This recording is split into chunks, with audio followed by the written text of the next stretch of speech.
Hello, everyone. Thank you for tuning in today to Izzy the Tech Guy. Today, we want to go ahead and discuss subqueries. Subqueries are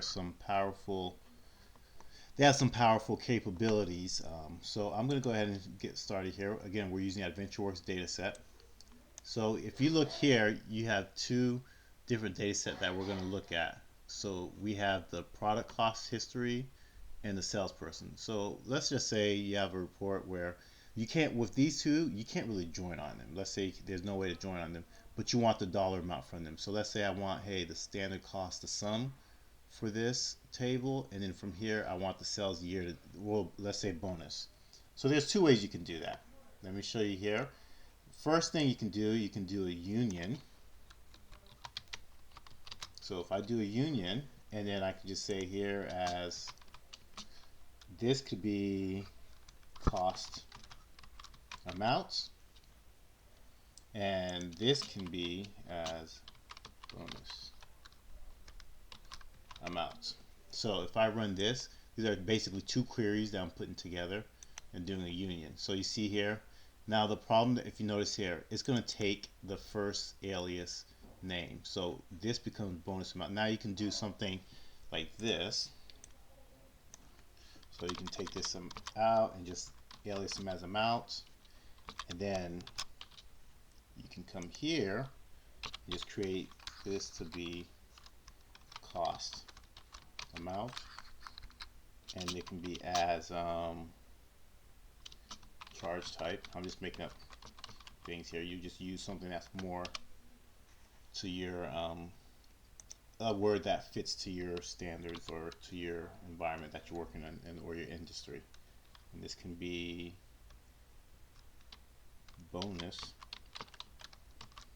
amounts. And again, we're going to alias this. You can alias this as whatever you want, but it's going to take, I'm going to show you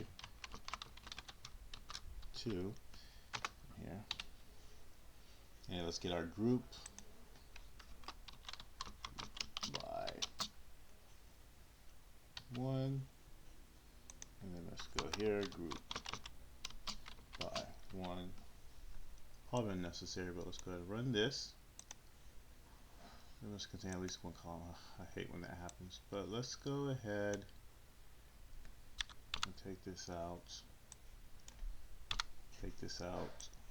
run this. So here, some UIs that you use, or some interfaces your queries to query, you can just say group by one, but for SQL Server you can't.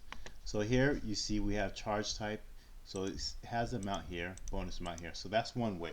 Another way, which is a way I tend to do every once in a while, I put everything in a subquery. Like, so you have here your first subquery is this term right here. Then you have your second one is this right here. And then there's no from statements in the actual main query because I'm just putting two queries into the select statement. So now if I highlight this and run it, you get, so the difference here, if you notice, one of them you get like it's specific, let me see, the column. So you have a column for bonus amount, then you have a column for product amount. Or you could switch it up and do it like I did up here if you want on different rows, depending on whichever way you want to work with it. So you see there's a column for cost amount, there's a column for bonus amount. This way it might work better. Like, let's say for instance you want to do like a count of how many records are in here, then you have another column for that. This one would work better if you have, like, if you just want to, hey, put an output like you want to, like in an Excel sheet, this would work. So you can have bonus amount, product amount, hours amount, and you can just continue. So just one line, and it could be a yearly thing. So this year you might have this query running for that, and the next year you just keep running. So that's how subqueries work. And these are the powers of subqueries. Like, you can use them when you can't really join.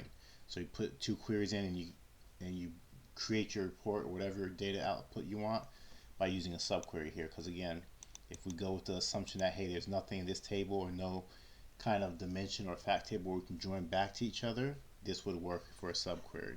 So hopefully you guys enjoyed and you guys have a good day.